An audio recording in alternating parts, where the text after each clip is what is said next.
Hello friends, I welcome you to the last part of this particular chapter literary heritage of India. आज के इस video के बाद हमारा चैप्टर कंप्लीट हो जाएगा। इस पर्टिकुलर सेशन के अंदर हम लोग एंशिएंट यूनिवर्सिटीज़ के बारे में बात करने वाले हैं, जहाँ पे हम लोग नालंदा यूनिवर्सिटी, तक्षशिला यूनिवर्सिटी, वाराणसी जिसे काशी भी बोला जाता है, एंड वल्लभी यूनिवर्सिटीज़ के बारे में या विद्यालय विश्वविद्यालय के बारे में कुछ बात करने वाले हैं। तो विदाउट वेस्टिंग मच टाइम हम लोग हमारे पहले यूनिवर्सिटी के टॉपिक की तरफ जाते हैं, which discusses about Nalanda university. अब अगर नालंदा यूनिवर्सिटी की हम लोग बात करेंगे, so this is located in the Bargaon village in Patna, जो कि बिहार में पड़ता है। अब इस यूनिवर्सिटी के बारे में एक जो खास बात है कि इसको राइज टू फेम मिला था from the 5th to the 11th century. अब यहाँ पे ये जो नालंदा यूनिवर्सिटी है is world known and recognise for the best quality of education, and साथ साथ यहाँ की जो लाइब्रेरी है वो काफ़ी डाइवर्स टॉपिक्स पे बहुत ज़्यादा लिटरेचर का एक समराइज्ड फॉर्म है। In the sense this particular library is exhaustive in terms of the literary books and manuscripts that are available over here, and इस लाइब्रेरी को धर्म गुंज का नाम भी दिया जाता है। अब अगर हम नालंदा यूनिवर्सिटी की बात करेंगे तो यहाँ पे बुद्धिस्ट एंड जैन ट्रेडिशंस को काफ़ी ज़्यादा इम्पोर्टेंस दिया जाता है। अगर हम महावीर स्वामी की बात करेंगे तो पिलग्रिमेज के लिए वो यहाँ पे आए थे, एंड उन्होंने 14 चतुर्मास जो है वो इस जगह पे परफॉर्म किए। साथ ही साथ 5th सेंचुरी में कुमार गुप्ता जो है उन्होंने यहाँ पे मोनेस्ट्री बनाई, जिसके वजह से इस जगह को ज़्यादा फेम मिला। इन the sense when you have a monastery you can see people from all across the world coming down here, और वो यहाँ पे अपने स्टडी एंड रिसर्च के पर्पज़ से आते थे। तो ना ही सिर्फ इंडिया बट इवन अब्रॉड से काफ़ी अलग अलग देशों से यहाँ पे नालंदा यूनिवर्सिटी में विजिटर्स आए हैं, स्कॉलर्स आए हैं, उन्होंने अपना एजुकेशन परस्यू किया है, इंडिया के बारे में भी बहुत कुछ जाना है। अगर हम ह्यून सांग की बात करेंगे तो चाइना के एक स्कॉलर है who visited this particular university in the 7th century. Now through his work he has described this place as having 7 halls, more than 300 rooms with dwelling, food and clothing facilities, जो कि यहाँ के लोगों को free of cost offer किया जाता था। अब आपका सबसे बड़ा सवाल ये आ सकता है कि ये सारे फैसिलिटीज़ इतने मैसिव स्केल पे इतने लोगों को फ्री में कैसे दिए जाते हैं, how do they manage making all this money.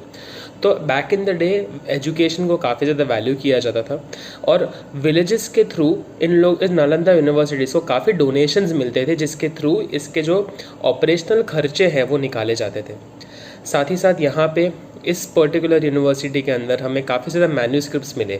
Manuscripts का मतलब है the literature written in the ancient times is to be written in hand written forms, तो उसी चीज़ों को मैन्यूस्क्रिप्ट्स बोला जाता है। At that point of time जब ये यूनिवर्सिटी अपने प्राइम टाइम में थी, from the 5th to 11th century, it was considered the greatest centre of education for India, but आज के तारीख में sadly it is in complete ruins. Nalanda university के सारे पॉइंट्स जो है वो कवर कर लेने के बाद हम लोग तक्षशिला यूनिवर्सिटी के बारे में बात करेंगे। अब ये जो यूनिवर्सिटी है इसको अपना नाम मिला है फ्रॉम तक्ष, जो कि एक माइथोलॉजिकल कैरेक्टर है। He is regarded as the son of Bharat, जो कि राम भगवान के भाई हैं, and he was born in Raghukul. अगर हम तक्षशिला यूनिवर्सिटी की लोकेशन की बात करेंगे तो ये रावलपिंडी में पड़ता है, जो कि उस वक्त का गंधार एरिया का कैपिटल माना जाता था, which is in current day Pakistan.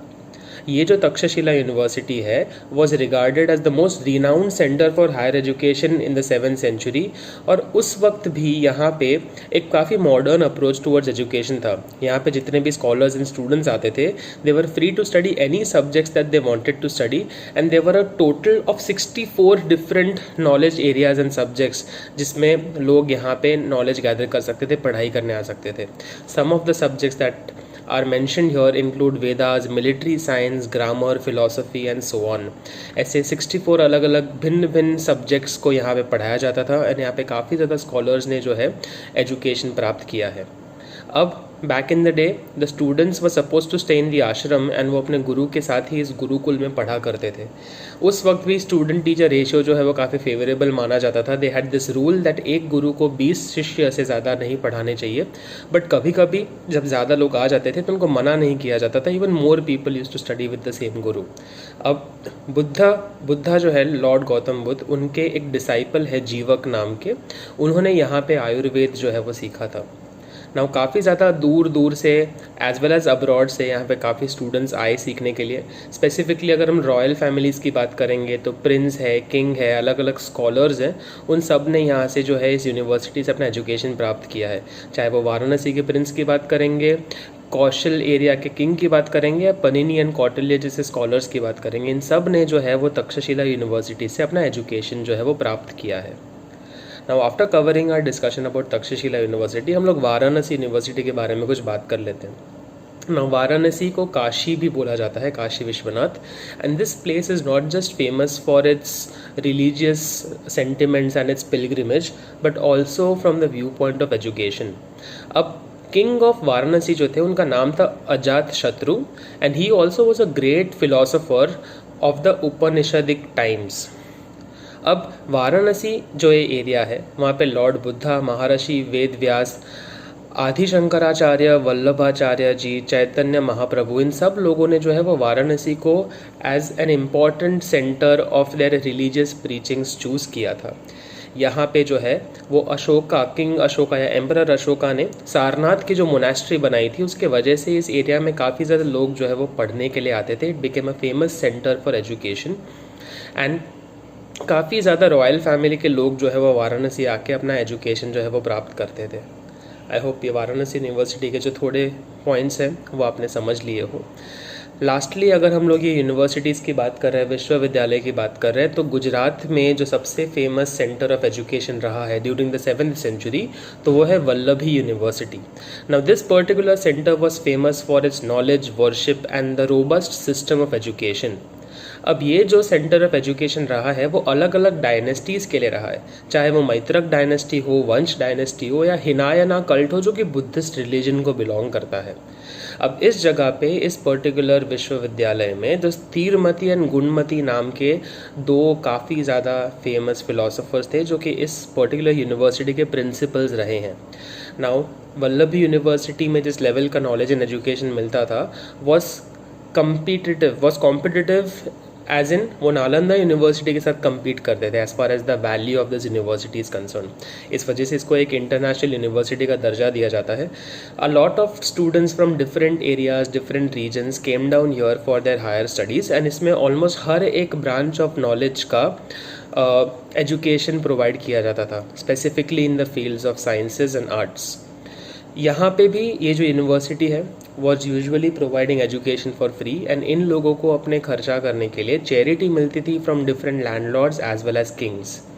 Sadly in 775 AD जब अरेबियंस ने यहाँ पे अटैक किया तो ये यूनिवर्सिटी को जो है वो बंद करना पड़ा, वरना ये भी गुजरात का एक बहुत फेमस सेंटर ऑफ एजुकेशन माना जाता था।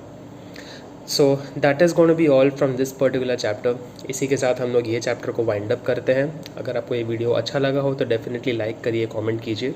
आपकी एग्ज़ाम्स आ रही हैं, I wish you best of luck and all the best, and इसी तरीके से आपका सपोर्ट बनाए रखिए। जितने और भी टॉपिक्स पेंडिंग हैं आपके सिलेबस से वो भी मैं क्विकली समराइज़ करके फिनिश करने की अपनी पूरी कोशिश करूँगा, so that if not for this exam at least by the time of your main exams आपके साल का पूरा जितना भी सिलेबस होगा वो मेरे इन वीडियोज़ के थ्रू कवर हो जाएगा। That is going to be all from me. Thank you so much for watching this video.